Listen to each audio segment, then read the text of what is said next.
আমার শায়েখ আরিফ বিল্লাহ হাকিমুন নফস আল্লামা মুফতি মুশতাকুন নবী কাসিমি গুনে গুনে বলে, এই কয়টা দিন হুজুরে প্রত্যেক দিনের বয়ানে গুনে গুনে বলে যে মোমেন গুনতে থাকো, মোমেন গুনতে থাকো, গুনতে থাকো। আজকে 5টা দিন চলে গেছে ফেব্রুয়ারির, তাইলে 28 দিনে এই মাস, তাহলে আর আছে 23 দিন। 1 মার্চ যদি রমজান হয় অথবা 2 মার্চ, তাহলে আর 23 থেকে 24 দিন সামনে আছে রমজানের শুভ দিন। আর বাকি কাউন্ট ডাউন করেন। ও খেলার সময় আসলে বিভিন্ন পত্রিকাওয়ালারা এটা লেখে এক কোনা দিয়ে, আর 22 দিন বাকি, পরের দিন লেখে আর 21 দিন বাকি, আর 20 দিন বাকি, কাউন্ট ডাউন, অর্থাৎ আর গুনে। তো এবার গুনতে থাকেন, আর মাত্র 23 দিন, আর মাত্র 22 দিন, আর মাত্র 21 দিন। এভাবে মোমেনের এখন গুনা উচিত। যায় মাওলা, কাছে চলে আসছি, মাওলা কাছে চলে এসেছি। ওই দেখা যায় মাহে রমজান, রমজানের গ্রান শোনা যায়। আল্লাহ এত কাছে আইনা বঞ্চিত কইরেন না, বঞ্চিত কইরেন না, তীরে আইনা তরি ডুবাইয়েন না মাওলা। আর কয়টা দিন হায়াত ভিক্ষা দেন। মুমিনের শ্রেষ্ঠতম সিজন, ইমানদারের শ্রেষ্ঠতম মৌসুম, আখিরাতের শ্রেষ্ঠ মৌসুম মাহে রমজান। মাহে রমজান আল্লাহ যেন বলে, বান্দা আমি না 11 মাস তোমারে বলছি গুনাহ ছেড়ে দাও, গুনাহ ছেড়ে দাও, গুনাহ ছেড়ে দাও, জান্নাত কামাই করো। ঠিক আছে বান্দা, পারলা না, শয়তানের ধোকায়, নফসের ধোকায় 11 মাস গুনায় ভরপুর করে ফেললা। ঠিক আছে বান্দা, আমি আরেকটা সুযোগ দিতে চাই। 11 মাস কমাইয়া আমি 1 মাসে নিয়ে আসলাম। একটা মাস বান্দা, ইয়া আইয়ুহাল্লাযীনা আমানু, হে ঈমানদারগণ, কুতিবা আলাইকুমুস সিয়ামু কামা কুতিবা আলাল্লাযীনা মিন ক্বাবলিকুম, পূর্ববর্তী সমস্ত ঈমানদার বান্দাদের মতো তোমাদের উপরেও আমি আল্লাহ একটা মাসের রমজানের রোজা ফরজ করে দিলাম। আল্লাহ বলে, বান্দা 11 মাস লাগাইয়া আমি তোমারে যেই মুত্তাকি বানাইতাম সেটা এবার ওয়াদা দিলাম, যাও 11 মাস বাদ দিলাম, 1 মাসেই লাআল্লাকুম তাত্তাকুন তোমারে মুত্তাকি বানায়া দেব। 1 মাসে জান্নাতি, 1 মাসে। কয় দিনে জান্নাতি? 1 মাস। যে মুত্তাকি সে জান্নাতি, যে মুত্তাকি সে জান্নাতি, যে মুত্তাকি সে জান্নাতি। এজন্য মাহে রমজান আমাদের সামনে। ইয়া আইয়ুহাল্লাযীনা আমানু বলে আল্লাহ ডাক দিছে কোরআনুল কারীমের 2য় পারায়, 2য় সূরা, সূরায়ে বাকারার 183 নম্বর আয়াত থেকে 187 নম্বর আয়াত। এই 5টি আয়াত মাহে রমজানের উপরে মৌলিক বক্তব্য, যা বলা দরকার আল্লাহ তাআলা কোরআনে এখানেই বলছেন। এই 5 আয়াত 183, 84, 85, 86, 87। এজন্য আমার একটা আবদার, আপনারা প্রত্যেকের সুযোগ হলে আপনারা এই 5টি আয়াত সূরায়ে বাকারার 183 থেকে 187 পর্যন্ত এই 5টি আয়াত আপনারা সংক্ষিপ্ত ব্যাখ্যা তাফসীর পড়ে নেবেন। ইনশাআল্লাহ দেখেন মাহে রমজানের উপরে মৌলিক জ্ঞান আপনার অর্জন হয়ে যাবে ইনশাআল্লাহ। এই 5 আয়াতের মধ্যে তাফসীরে মাআরিফুল কোরআন অনেকের কাছে আছে, আপনারা সেখান থেকে পড়েন। তাফসীরে তাওজিহুল কোরআন আল্লামা তাকি উসমানী দামাত বারাকাতুহুমের রচিত সংক্ষিপ্ত তাফসীর আপনি পড়ে দেখেন, ইনশাআল্লাহ আপনি প্রয়োজনীয় দিক নির্দেশনা পাবেন। মনে রাখবেন, রমজানের রোজা ফরজ না সুন্নত? তো রমজানের রোজার মাসআলা জানাও ফরজ। যেই আমল হুকুম যা, ওই আমলের মাসআলা জানারও হুকুম তা। কথা বুঝেন নাই? তাহলে রমজানের রোজা আমাদের উপরে ফরজ। অতএব রমজানের রোজা সম্পর্কিত প্রয়োজনীয় মাসআলা জেনে নেওয়া আপনাদের উপরে ফরজ, আপনাদের উপরে জিম্মাদারি। এজন্য দয়া করে মাহে রমজানকে সামনে নিয়ে নিজের পরিবর্তনের একটা সিদ্ধান্ত নেন।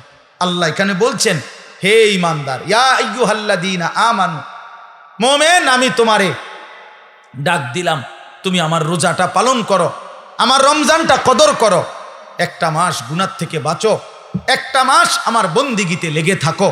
আল্লাহ তাআলা ওয়াদা দিছে, লাআল্লাকুম তাত্তাকুন, 1 মাসেই আমি তোমারে মুত্তাকি বানিয়ে দেব। কয় মাসে? আবার বলেন কয় মাসে? উদাহরণ বলি, অর্থাৎ আমি এটা বুঝছি এতটুকু যে আল্লাহ তাআলা বলতেছে, হে ঈমানদারগণ আমি তোমার ঈমান নিলাম। তার মানে রমজানের চাঁদ উঠলে আল্লাহ ডেকে বলে, হে ঈমানদারগণ তোমার ঈমানের পাসপোর্টটা আমি নিলাম। নিলাম। এবার তোমারে আমি ওয়াদা দিলাম, তুমি 30টা দিন অথবা আমি চাইলে 29 দিন, 31 লাগবে না, এই 30 দিনের মধ্যে তুমি আমার গুনাহ ছেড়ে দিবা, আমার আদেশ পালন করবা। আমি আল্লাহ ওয়াদা দিলাম 30 দিন অথবা 29 দিনের মাথায় 31 দিন লাগবে না, ঈদের চাঁদ উঠাইয়া তোমার ঈমানের পাসপোর্টে তাকওয়ার ভিসা লাগাইয়া দেব আমি। 1 মাসে ভিসা পাসপোর্ট ক্লিয়ার, ঈদের দিন ফ্লাইট। ফ্লাইট কোন দিন? জান্নাতের ফ্লাইট, জান্নাতের ফ্লাইট ঈদের দিন। উইদ্দাত লিল মুত্তাকিন, আল্লাহ বলছেন জান্নাত বানানোই হয়েছে মুত্তাকিদের জন্য।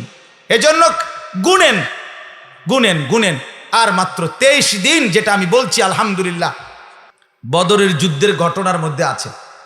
বদরের যুদ্ধের দিন নবী সাল্লাল্লাহু আলাইহি ওয়াসাল্লাম সাহাবায়ে কেরামকে যখন যুদ্ধের ময়দানে দাঁড় করাইছেন, 313 জন সাহাবীকে, তো যুদ্ধের ময়দানে আগের দিনে নিয়ম ছিল যে যুদ্ধের বাহিনী মোট 5টা হইতো, মানে প্রত্যেক দলের গ্রুপ হইতো 5টা।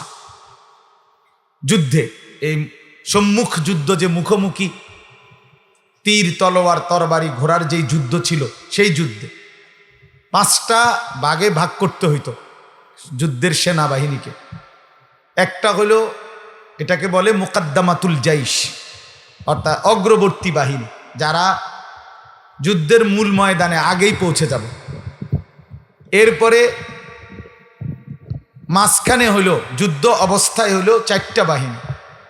একটা হলো ডান পাশের বাহিনী মাইমানাতুল জাইশ, আরেকটা হলো মাইসারাতুল জাইশ বাম পার্শ্ব বাহিনী, আরেকটা হলো কালবুল জাইশ মধ্যবর্তী বাহিনী, এখানে সেনাপতি থাকতো। আর আরেকটা হলো সাকা, অর্থাৎ একদম পিছনের বাহিনী, যারা রিজার্ভ ফোর্স থাকত। এবারে সৈন্য কম হোক বেশ হোক, এটাই নিয়ম ছিল যে এই 5 ভাগে ভাগ করতে হইতো। তো আল্লাহ নবী সাল্লাল্লাহু আলাইহি ওয়াসাল্লাম কাফেলাকে এই 5 ভাগে ভাগ করে সব কিছু ঠিকঠাক করে যখন যুদ্ধ শুরু করবে ঘোষণা দিয়েছেন, তখন নবী সাল্লাল্লাহু আলাইহি ওয়াসাল্লাম সাহাবীদেরকে একটা কথা বলছেন, যে এই আয়াতটা পড়ছেন নবীজি, ওয়াসারিউ ইলা মাগফিরাতিম মির রাব্বিকুম ওয়া জান্নাতিন আরদুহাস সামাওয়াতু ওয়াল আরদ উইদ্দাত লিল মুত্তাকিন। আল্লাহ তাআলা বলেন, আল্লাহর ক্ষমা এবং আল্লাহর জান্নাত, যেটা আসমান জমিন প্রশস্ত, সেটা অর্জনের জন্য দৌড় দাও, আগে বাড়ো, ছোট। তো আল্লাহ নবী এই আয়াত পড়ে সাহাবীদের দিকে তাকিয়ে বললেন, আগে বাড়ো, জান দাও, জান্নাত নাও। আগে বাড়ো, জান দাও, জান্নাত। তো এইটা বলতেই এক সাহাবী, উনি ক্ষুধার্ত ছিলেন প্রচন্ড। তো উনি ঠিক ওই সময় 4টা খেজুর হাতে নিছেন, খেজুরটা খাবে আর কি, ক্ষুধার্ত মানুষ। তো এই ঘোষণা এটা শুই না, মাত্র ক্ষুধার্তর কারণে খাইতে নিছিলেন। আর এই সময় নবীজি এই ঘোষণাটা দিয়েছেন। সাথে সাথে উনি আল্লাহ নবী সাল্লাল্লাহু আলাইহি সাল্লামকে জিজ্ঞেস করছে, ইয়া রাসূলুল্লাহ, কি বললেন, এখন জান দিলে জান্নাতে যাব? আল্লাহর নবী বলেন, আল্লাহর কসম জান্নাতে যাইব, আমি ওয়াদা দিলাম, কসম করলাম, এখন জান দিলে এখনই জান্নাতে। তখন উনি এই সাহাবী তখন বললেন, ইয়া রাসূলুল্লাহ, তাহলে 4টা খেজুর খাইতে যেটুকু সময় দেরি হবে জান্নাতে যাইতে, এটুকু দেরি কেন করব?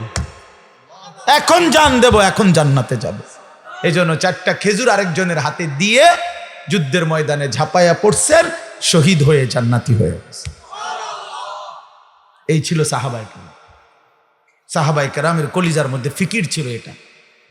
জান্নাতে যাওয়ার জন্য 4টা খেজুর খাওয়ার সময় দেরি করব কেন? দেরি করব কেন? এই জন্য বাপ, মুমিনের জিন্দেগি আল্লাহ এই জন্য বলছে, অফি যালিকা ফালিয়াতানাফাসিল মুতানাফিসুন। আল্লাহ বলছে, আমার বান্দা যদি প্রতিযোগিতাই করতে হয়, জান্নাতের প্রতিযোগিতা করো, আখিরাতের প্রতিযোগিতা করো। তাফসিরে মাআরিফুল কোরআনে মুফতি শফি রাহমাতুল্লাহি আলাইহি লিখছেন এই আয়াতের ব্যাখ্যায়, যে দুনিয়ার প্রতিযোগিতা করো না। কেন? তিনি বড় সুন্দর কথা লিখছেন যে হে আল্লাহর বান্দা, দুনিয়ার প্রতিযোগিতা কইরো না, মানে দুনিয়া বাড়ানোর। কেন? কয় যে কারণ দুনিয়ার প্রতিযোগিতায় যদি তুমি জিতেও যাও তাইলেও মরে যাবা, যদি হাইরাও যাও তাইলেও মরে যাও। তো লাভ হইল কি? লাভ হইল কি? বোঝেন নাই কথা? 60 বছর লাগাইয়া আমি একেবারে সারা পৃথিবীর শ্রেষ্ঠ ধনী হইলাম, তো আমার তো মরার কথা না, কারণ আমি তো শ্রেষ্ঠ ধনী। কিন্তু সে মরবে কিনা বলেন না? মরবে কিনা? এইটাই বলছেন আর কি, যে দুনিয়া যদি জিতেও যাও তাইলেও মরে যাবা, যদি হেরেও যাও তাইলেও মরে যাবে।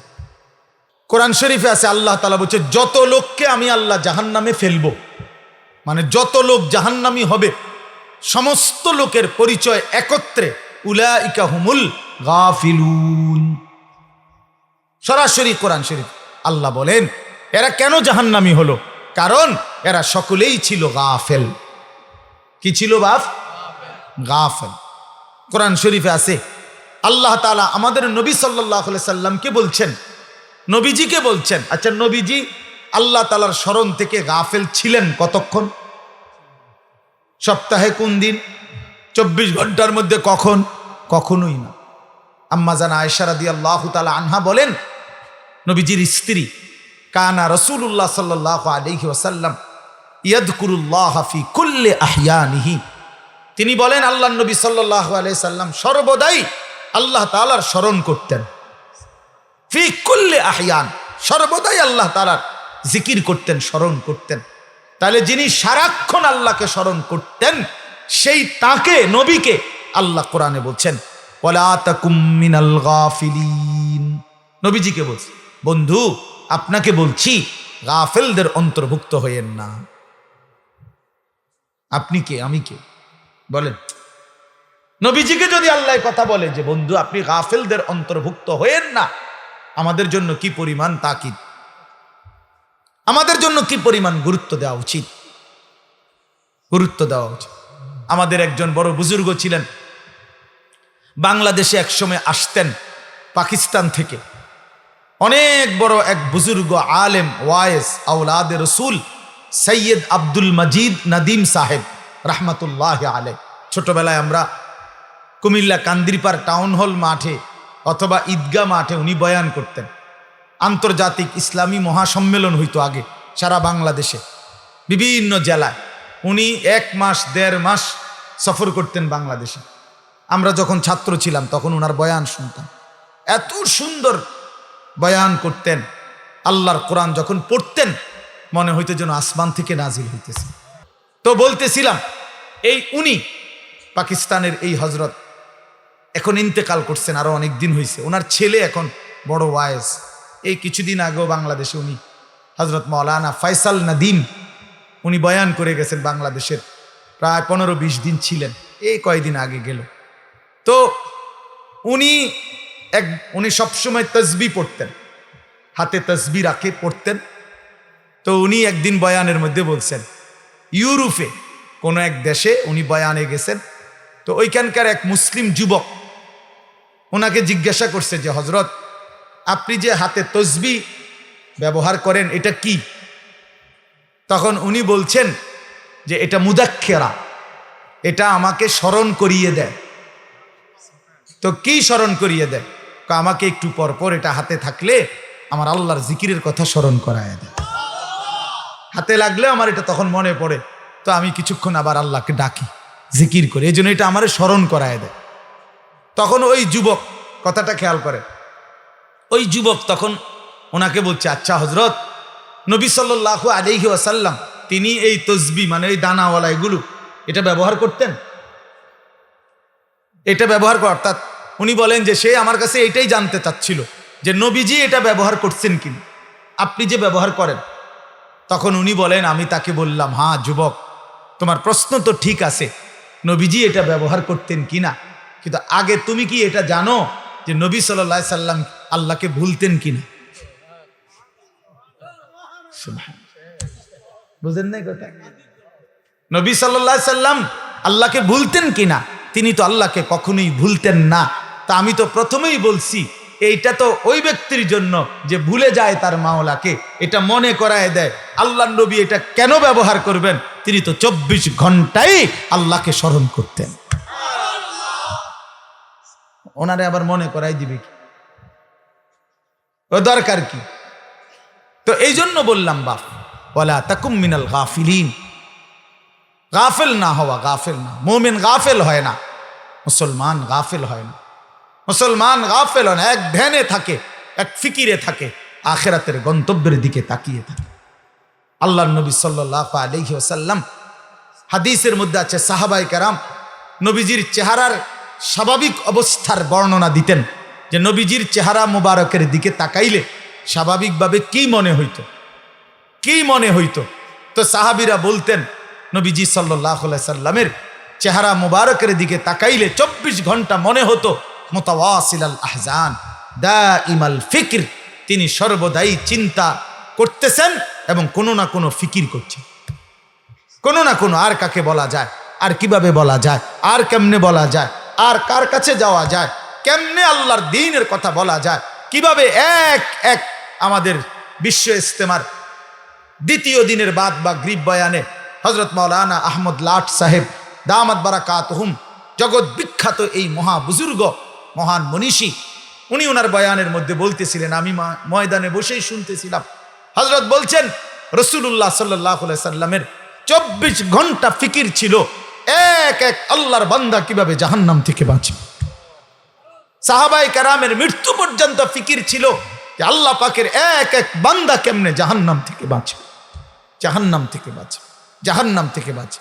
তো নবী সাল্লাল্লাহু আলাইহি সাল্লামের চেহারা মুবারকের দিকে তাকাইলেই এটা মনে হইতো যে তিনি ফিকির করতেছেন, ফিকির করতেছেন। দুয়ারে দুয়ারে হাঁটতেন, দাঁড়ে দাঁড়ে, কখনো বাজারে, কখনো হাটে, কখনো মাঠে, কখনো একজনের কাছে, কখনো 10 জনের কাছে, কখনো রাতে, কখনো দিনে, কখনো উপরে, কখনো নিচে, কবি আরশ पर कभी फरश पर, कभी उनके दर, कभी दर बदर, गमे आशिकी तेरा शुक्रिया, मैं कहां कहां से गुजर गया। কই থেকে কই ছুটতেন, দুয়ার থেকে দুয়ারে ছুটতেন। আল্লাহর নবী সাল্লাল্লাহু আলাইহি সাল্লাম এক ফিকিরে থাকতেন যে এক এক আল্লাহর বান্দা জাহান্নাম থেকে বাঁচে। হাদিসের মধ্যে আছে, আল্লাহর নবী সাল্লাল্লাহু আলাইহি সাল্লাম বলতেন, উম্মত আমার, আমি তোমাদের জন্য আমার পেরেশানিটা কেমন, ওয়া আনা আখিযুন বিহুজাজিকুম। নবীজি উদাহরণ দিয়ে বুঝাইছেন, কোন মানুষকে যদি কেউ হাত দিয়ে ধরে, তাহলে সে মনে করেন ছুটে গেল, কাঁধে হাত দিয়ে ফিরাইতে চাইছে, সে কাঁধের থেকে হাত নামায় দিল।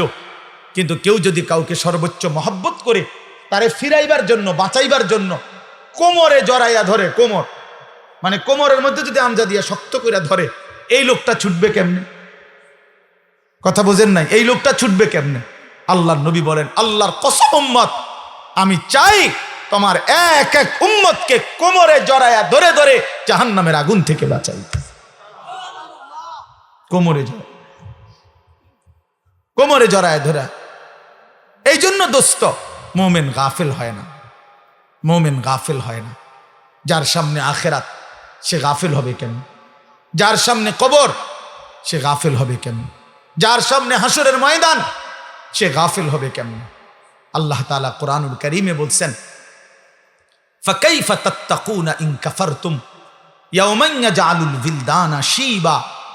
আল্লাহ বলেন, বান্দা, এই আমার বান্দা, দিন রাত তুমি যে নাফরমানি করছো, তুমি যে আমার নাফরমানি করছো বান্দা, আরে বান্দা তুমি বাঁচবা কেমনে সেই হাসরের দিন, যেই দিনের একদিনের পেরেশানি, দুঃখ, যন্ত্রণা, আযাব, কষ্টে ইয়াজআলুল বিলদানা শিবা, কোলের বাচ্চা বুড়া হয়ে যাবে, বুড়া হয়ে যাবে একদিন।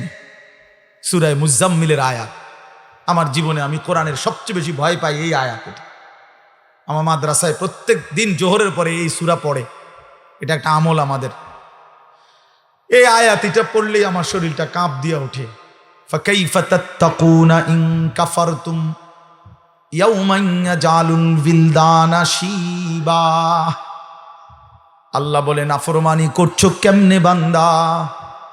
365 দিন, 1 বছর, কোনদিন ফজরের নামাজ পড়লা না, কেমনে পারলা বান্দা? কেমনে সহ্য করলাম মোমেন? একটা দিনও কোনো দিন ফজরের নামাজ পড়লা না।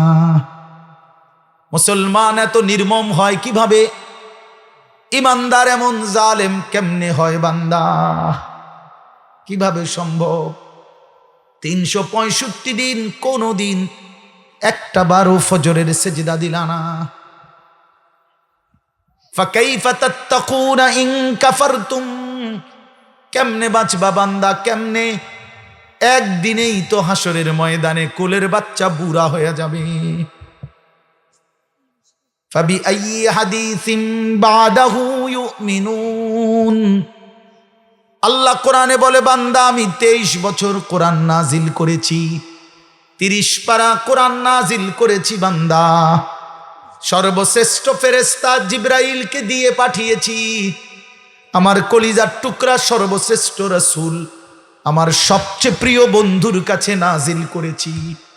23 বছর নাজিল করলাম, 30 পারা কোরআন নাজিল করলাম, জিবরাইলের মতো শ্রেষ্ঠ ফেরেশতা দিয়ে পাঠাইলাম, বন্ধুর মতো কলিজার টুকরা আমার আখিরি নবীর কাছে প্রেরণ করলাম। প্রতিটা কথা বান্দা আমি বারবার বারবার বললাম।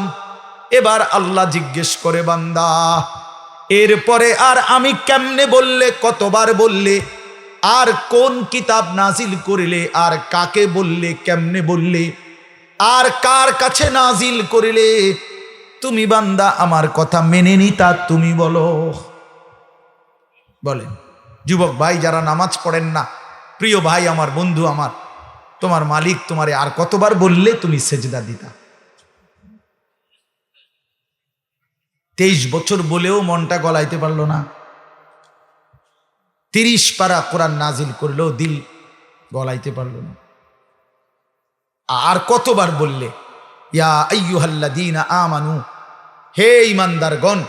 এই শব্দটি কোরআনুল কারীমে 89 বার আছে। কতবার? আর কতবার বললে আপনি শুনতেন? 80 বারের চাইতে বেশি কোরআনুল কারীমে নামাজের কথা আছে। আকিমুস সালাহ, আকিমুস সালাহ, আকিমুস সালাহ বারবার বলছেন আল্লাহ। আর কতবার বললে নামাজ পড়তেন? ইত্তাকুল্লাহ, ইত্তাকুল্লাহ, ইত্তাকুল্লাহ বারবার বলছেন। আল্লাহ জানতে চায় বান্দা আর কতবার বললে তুমি গুনাহ ছেড়ে দিতা? বলেন। এই জন্য দোস্ত ইনসাফ করেন, ইনসাফ কর। নিয়ম সর্বস্ব একটা ওয়াজ যেন না হয়, একটা ফিকির যেন হয়, দিলের মধ্যে যেন একটা অনুভূতি জাগে। আবারও বলছি মুসলমান গাফেল হয় না, মুমিন কি হয় না? গাফেল হয়। মুমিন গাফেল হয় না, মুমিন গাফেল হয় না। গাফলত জাহান্নামীদের পরিচয়, গাফেল জাহান্নামীদের পরিচয়। আমার কিশোর নওজোয়ান ভাই সবার কাছে অনুরোধ করলাম, নওজোয়ান নিজের উপরে দয়া করেন, বয়স্ক বাবা যারা আছেন নিজের উপরে রহম করেন, ফিকির করেন, ফিকির করেন। ওয়াল তানজুর নাফসুম মা কদ্দামাত লিগাদ। আমরা প্রত্যেকেই আল্লাহ বলছে প্রতিটি প্রাণ, প্রতিটি আত্মা, প্রতিটা জীবন আলাদা আলাদা রক্ষ করো, হিসাব করো। আজকের দুনিয়া থেকে আগামীকালকের আখেরাত পর্যন্ত, আগামীকালকের আখেরাতের জন্যে আজ দুনিয়া থেকে কি পাঠিয়েছে। আজকের সারা দিনে 3 বেলা নাস্তা, দুপুরের খাবার, রাতের খাবার। তো আজকের সারাদিনে খাবার নাস্তা মিস হয়েছে কয়জনের? আর 5 ওয়াক্ত নামাজ মিস হয়েছে কয়জনের? ইনসাফের সাথে বল, কেন নামাজ পড়তে পারলেন না? কেন নাস্তা খানা ছাড়তে পারলেন না? নাস্তা তো ছুটলো না, নামাজ কেন ছুটল? দুপুরের খাবার তো ছুটলো না, জোহরের নামাজ কেন ছুটে গেল? কার সাথে নারাজ হইলেন? কারে বুড়া আঙ্গুল দেখাইলেন? কারে বৃদ্ধাঙ্গুলি দেখাইলেন? এই যুবক কার সাথে গাদ্দারি করলা? এই নাফরমান কার সাথে গাদ্দারি করলা? তুমি জানো তোমার চাইতে অহংকারী, তোমার চাইতে বড় থেকে বড় গাদ্দার এই পৃথিবীতে আল্লাহ তাআলা নিশ্চিহ্ন করে দিছে। আওয়ালাম ইয়ালাম আন্নাল্লাহা قد أهلك من قبله من القرون من هو أشد منه قوة وأكثر جمعا। এটা কোরআন শরীফের আয়াত, সূরা কাসাস। এই সূরার মধ্যে আয়াত আছে। আল্লাহ বলছে কারুনকে, মুসা নবীর জামানার সেই কারুন, ওই অহংকারী জালেম সম্পদশালী ছিল। আল্লাহ তাকে বলছেন আমি অজস্র অগণিত সম্পদ, রাশি রাশি স্বর্ণ দিছি তারে, আমি স্বর্ণের স্তূপ দিছি তারে আমি। আল্লাহ বলেন আমি গেটের বড়াই দেখান, সম্পদ আমি কামাই করি। আল্লাহ তখন আল্লাহ বলছে আচ্ছা বেঈমান, তুই জানো না আমি আল্লাহ তোমার চাইতে শক্তিতে সম্পদে বেশি এমন অগণিত জাতি গোষ্ঠী ব্যক্তিকে ইতিপূর্বে ধ্বংস করে দিয়েছি, ধ্বংস করে দিয়েছি। হ্যাঁ 16 বছরের জালেম জানতো না এর আগেও এমন জালেম পৃথিবী থেকে ধ্বংস হয়েছে। যেদিন 45 মিনিটের সময়ের ব্যবধানে পলাইবে সেদিন মনে পড়বে ফলার লাগে তো, সেদিনই মনে পড়বে, সেদিনই মনে পড়বে। এই জন্য এই পৃথিবীতে আল্লাহ বলছেন বান্দা তুমি জানো না আমি কোন অহংকারীকে পৃথিবীতে টিকতে দেই নাই, কোন জালেম টিকে নাই, কোন নাফরমান টিকে নাই, এই পৃথিবীতে টিকে নাই। এরপরেই কোরআন শরীফে আছে ওয়াখাসাফনা বিহি ওয়া বিদারিহিল আরদা, আমি আল্লাহ কারুনকে তাকে সহ তার ঘর বাড়ি সম্পদ সহ একটা টান দিছি জমিনের নিচে, জিন্দা দাফন করে দিছি, খালাস কুল্লু খালাস, শেষ করে দিছি। ফাজআলনা আলিয়াহা সাফিলাহা ফামতারনা আলাইহিম হিজারাতাম মিন সিজিল। আল্লাহ বলে লূত আলাইহিস সালামের জাতি জিনা ব্যভিচার, পুরুষে পুরুষে অপকর্ম করেছে, অসভ্যতার নোংরামির সীমা ছাড়ায় গেছে। আল্লাহ বলেন আমি জমিন উল্টায়া দিয়া এক রাতে ভোরবেলা ফজরের ওয়াক্তে সাতবক জমিনের মাটি উল্টায়া ধ্বংস করে দিছি, ধ্বংস করে দিছি। এজন্য পৃথিবীতে কোনো জুলুম টিকে না, একক ব্যক্তিগত জুলুম এটাও টিকে না, সংঘবদ্ধ জুলুম, সমষ্টিগত জুলুম এটাও টিকে না, রাষ্ট্রীয় জুলুমও টিকে না, পারিবারিক ঘরের জুলুমও টিকে না। তেমন রাখতে কোনো জালেমে টিকে না, শেষ পর্যন্ত বেইজ্জতি হয়ই হয়। এটা অনিবার্য পরিণতি, প্রতিটা জুলুমের অনিবার্য পরিণতি। এটা আমার জন্য সত্য, আপনার জন্য সত্য। এজন্য দোস্ত আমার এই প্রথম বক্তব্য এতগুলো কথা বললাম, গাফেল না হওয়া। ইমানদার গাফেল হয় না, বারবার এই শব্দ কিন্তু বলছি, মনে রাখেন।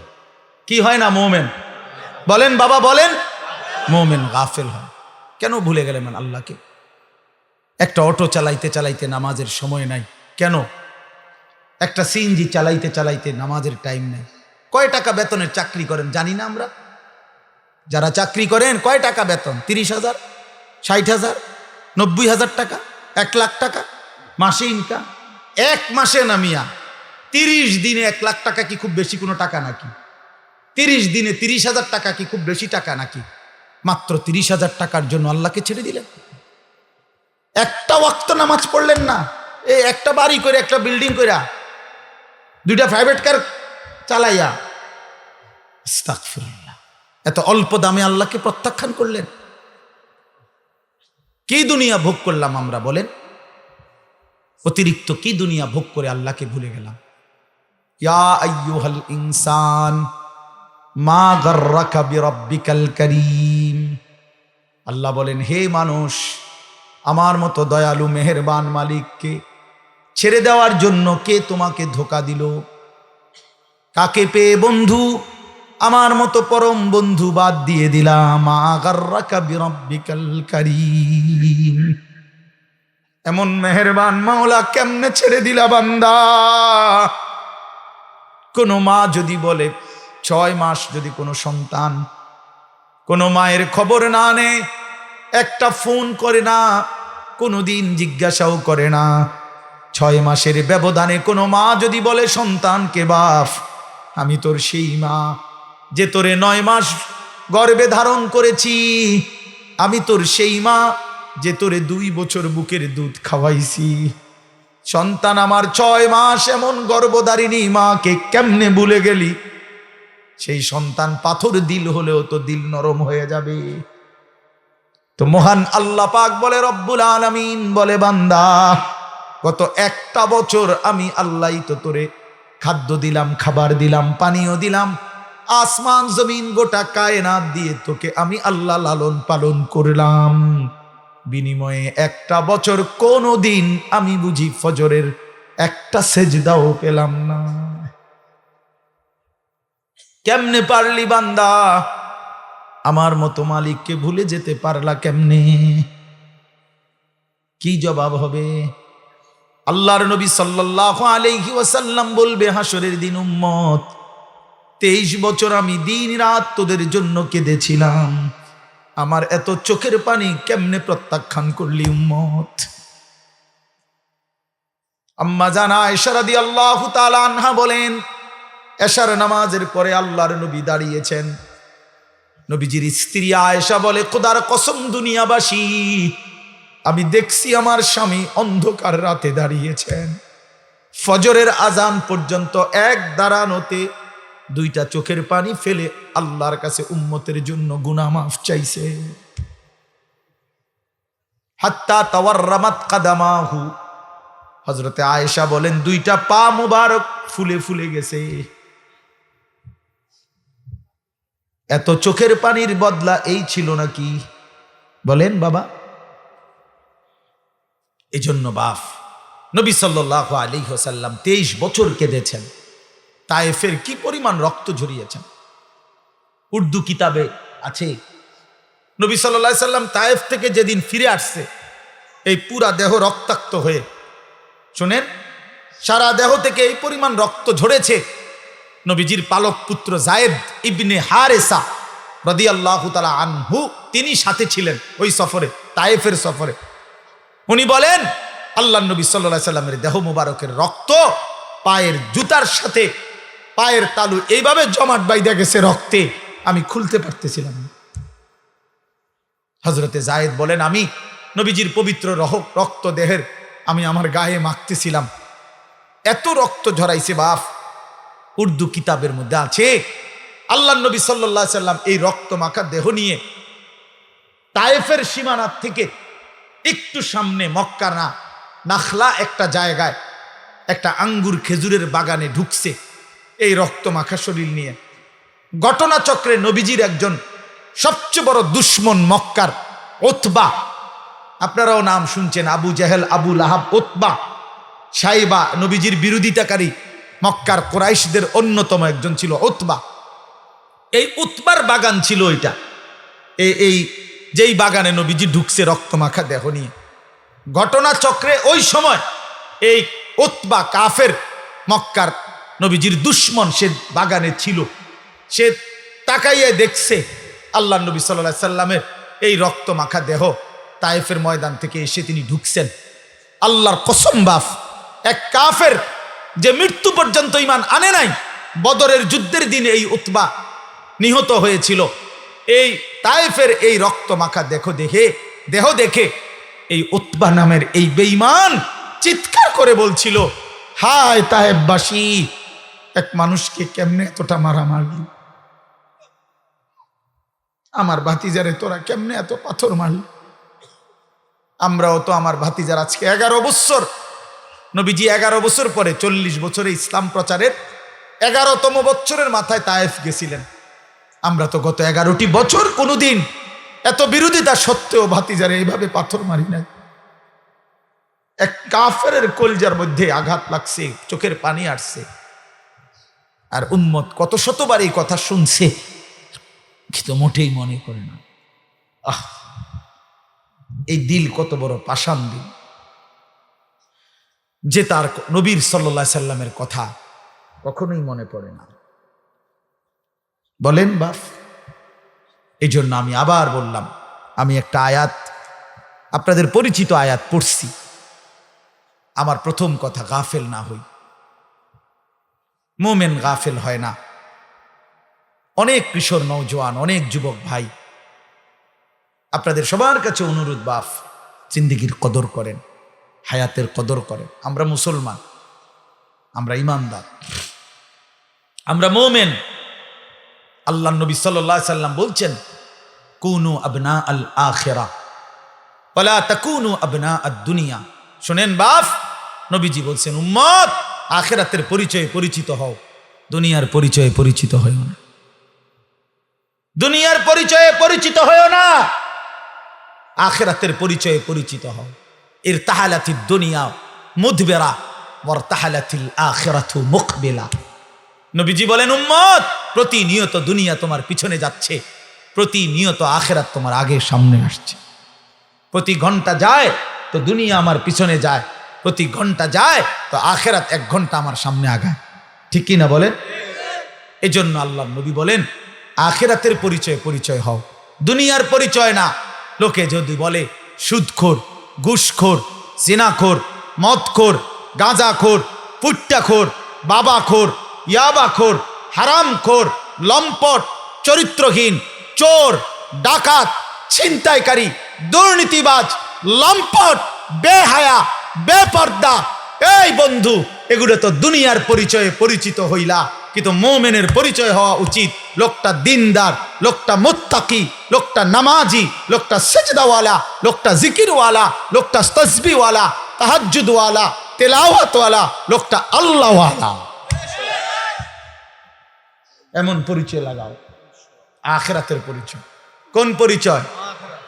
আখিরাতের পরিচয়। শুধু ডাক্তার শেষ কথা না, শুধু ইঞ্জিনিয়ার শেষ কথা না, শুধু ব্যারিস্টার শেষ কথা না, শুধু অ্যাডভোকেট শেষ কথা না, বরং আল্লাহওয়ালা, দিনদার, মুত্তাকি, মুমিন, সেজদাওয়ালা, তাসবিহওয়ালা, তিলাওয়াতওয়ালা, বন্দিগিওয়ালা, এটা মুমিনের আখিরি পরিচয়, ইমানদারের আখিরি পরিচয়, আখিরি পরিচয়। আখিরাতের পরিচয় লাগান। কুনু আবনা আল আখিরাহ। নবী সাল্লাল্লাহু আলাইহি সাল্লাম বলেন, আখিরাতের সন্তান হও। আখিরাতে ওয়ালা তাকুনু আবনা আদ-দুনিয়া, দুনিয়ার সন্তান হইও না। অনেক নওজোয়ান, আমি জানি চারদিকে আপনারা পড়ালেখার করা মানুষ, সব নওজোয়ান ভাই পড়ালেখা করো, মাশাআল্লাহ, পড়ো ভাইয়া, কোনো মানা নাই। জেনারেলের একবারে ভালো ইউনিভার্সিটিতে পড়েন, কোনো সমস্যা নাই। একেবারে হিমালয় পর্বত সমান যেন আপনার ডিগ্রি হয়, যোগ্যতা হয়, আমি দোয়া করি, কোনো সমস্যা নেই। কিন্তু আল্লাহকে বললেন কেন? এই মুসলমানের বাচ্চা, কোরআন শরীফ পড়তে পারেন না কেন? হ্যাঁ, সেজদা দিতে জানেন না কেন? কি শিখলেন, কি বুঝলেন, কারে চিনলেন? বলেন, বাংলা বই রিজিক দেয় না, আসমানওয়ালা রব রিজিক দেয়। পদার্থ জীব বিজ্ঞান রিজিক দেয় না, আসমানওয়ালা মালিক রিজিক দেয়। হ্যাঁ, ডাক্তার ইঞ্জিনিয়ার রিজিক দেয় না, আসমানওয়ালা রব রিজিক দেয়। ওয়াফিস সামাই রিজকুকুম ওয়া মা তুআদুন। আল্লাহ বলে, বান্দা আসমানে রিজিক। কোথায়? ওয়াফিস সামাই রিজকুকুম ওয়া মা তুআদুন। আল্লাহ বলে, তোমাদের রিজিক আসমানে, আসমানে, আসমানে, আসমানে। দুনিয়ায় যা কিছু ওয়াদা দেওয়া হয়েছে সব কিছুর ফয়সালা আসমানে। কোথায়? আমাদের দাওয়াত ও তাবলীগের এক বিশ্ববিখ্যাত মুরব্বী ছিলেন হযরত মাওলানা ওমর পালনপুরি রহমাতুল্লাহ আলাই। উনি বলতেন যে, ভাই, মসজিদের পানির টাঙ্কি, মনে করেন 500 লিটার একটা পানির টাঙ্কি, এটা দিয়া 5টা ট্যাপ লাগাইছে অজু করবার জন্য। এখন মুসল্লি বাইরে গেছে, এই জন্য কমিটি 5টা ট্যাপের লগে আরো 5টা ট্যাপ লাগাইছে। এখন ট্যাপ হয়েছে 10টা। এখন প্রশ্ন হইল, ওই 5টা ট্যাপ দিয়া পানি পড়লে, পানি যখন শেষ হইতো, তখন 500 লিটার টাঙ্কির কতটুকু পানি শেষ হইতো? বলেন না, মানে 5টা ট্যাপ দিয়া যদি পানি পড়া শেষ হয় তো কয় লিটার পানি শেষ হয়েছে? আচ্ছা, এখন যখন ট্যাপ লাগাইছে আরো 5টা, এখন তো হয়েছে 10টা ট্যাপ। এখন 10 ট্যাপ দিয়া পানি পইরা শেষ হয়েছে, এখন পানি শেষ হয়েছে কয় লিটার? ধরো মিয়া, আরো না 5টা ট্যাপ বাড়লো।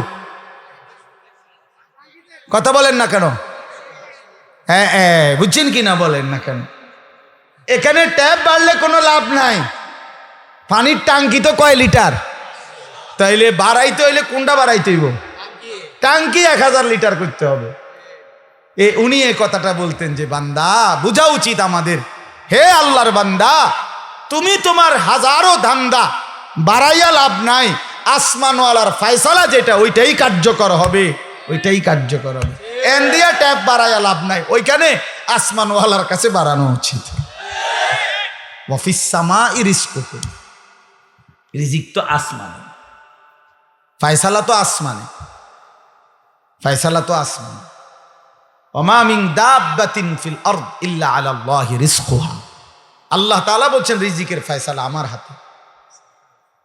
আল্লাহ তাআলা বলছেন রিজিকের ওয়া ইন মিন শাইইন ইল্লা ইনদানা খাযাইনুহু, আল্লাহ বলেন সব কিছু বান্দা ঘাবড়াইও না, আমার কাছে ভান্ডারে ভান্ডারে আছে, অগণিত অগণিত। তবে একটা দারুণ কথা শুনেন, আল্লাহ এই জন্য বলছে তবে ওমা নুনাজ্জিলুহু ইল্লা বিকাদারিম মালুম, আমি কিন্তু দুনিয়াতে পাঠাই নাজিল করি পরিমাণ মতো। আমার কাছে আছে অগণিত, কিন্তু আমি দুনিয়াতে দেই পরিমাণ মতো। দুনিয়াতে দেই কি মতো? আপনি যদি টেনশন করেন আরে আমি থাকতে মরে গেলে আমার জিফুত সংসারের কি অবস্থা হবে, এখন আল্লাহ যদি কয় যাচ্ছা, যেমন আমি আনিসুর রহমান, আমার ছেলে মেয়ে 4 জন আর আমার বউ 1 জন, তো কয়জন হইল? 6 জন। 6 জন। আমি আমার বিবি 2 জন আর আমার বাচ্চা কাচ্চা 4 জন, তো কয়জন হইল? এখন আল্লাহ যদি বলে আনিস তুমি যেহেতু টেনশন করতে আসো, তুমি মরিয়া গেলে তোমার জিফুতের কি অবস্থা জানি হইব, এক কাজ করো, তুমি এবং তোমার জিফুত মিলাইয়া মোট হায়াত মনে করেন 200 বছর, তো 200 বছরের আলুগুলা দিয়া বোঝেন না কথাটা, যেহেতু একটা প্যারেশানিক পড়ে গেছো, তো 200 বছর যা ফ্যামিলির আলু লাগবে আলুডি নিগা নিয়ে দিয়া নাই, মানে আলুডি থুইব কই? আনোয়ার ভাই কয় না কনা আলু এগুলো রাখবে কই? কথা বুঝছেন না আপনার? আপনি এগুলো থুইবেন কই? পেঁয়াজ রাখবেন কই? তো আপনার ফ্যামিলির আগামী 90 বছরের আলু চাল ডাল তেল সাবান দিয়া লাগ, আপনি এটি রাখবেন কো? আর এটি যে ফাঁসা ধরবো 3 দিনের মাথায়। সুবহানাল্লাহ। এজন্য আল্লাহ বলে আরে বান্দা আমার কাছে আছে তো অগণিত, কিন্তু ওয়ামা নুনাজ্জিলুহু ইল্লা বিকাদারিম মালুম, আমি তো নাজিল করি পরিমাণ মতো, পরিমাণ মতো, পরিমাণ। সুবহানাল্লাহ, আজিমুশ শান কথা মালিকের। এই এক কথা বুঝলেই তো যথেষ্ট। কেন আমি অস্থিরতা করব? আমার আগে যারা পৃথিবীতে গেছে তারাও তো রিজিক পাইছে, তো আমার পরে যারা পৃথিবীতে থাকবে তারাও তো রিজিক পাবে। কথা বলে তো আমনে মইরা গেলে আমনের জিফুত চলবে কেমনে? আমনের বাপ মরছে আর আমনে চলছেন যেমনে এমনে। আমার কথা কয় না, বুঝেন নাই কথা? আপনি যে বললেন আমনে মরে গেলে আমনের জিফুত চলবো কেমনে, তো আমনের বাপ মরছে আর আমনে চলছেন কেমনে? তো এমনি চলবো, এরাও এভাবে চলবে। এই জন্য দয়া করে নাফরমানির ওই রাস্তা পছন্দ না করা, হারামের ওই রাস্তার ইজ্জত নাই, গুনাহের মধ্যে তৃপ্তি নাই, অবৈধ উপার্জনের মধ্যে সম্মান নাই। কোন সুদখোরকে কেউ পছন্দ করে না, ইজ্জত করে না, কোন ঘুষখোরকে কেউ সম্মান দেয় না, কোন লম্পট চরিত্রহীন জুয়ারি মদখোরকে কেউ ইজ্জত দেয় না, কেউ ইজ্জত দেয় না। বেটা আমি চ্যালেঞ্জ করলাম, কোন সুদখোরকে কেউ নেককার বলে না, কোন চরিত্রহীন লম্পটকে কেউ উত্তম বলে না। লোকটা তো দুর্নীতিবাজ, লোকটা তো হারামখোর, লোকটা তো চরিত্রহীন। মানুষে দেখলে কইব উনি বাইজিদ বুঝতেন, বাবা মানুষে বেউকুব, মানুষে চিড়া খায় আর আমনে ভাত খান। মানুষে বুঝে না, চিটার বাটফার মানুষ চিনে না। হ্যাঁ, আমনে হুদা ভাত খান আর আমরা চিড়া খাই বইয়া বইয়া।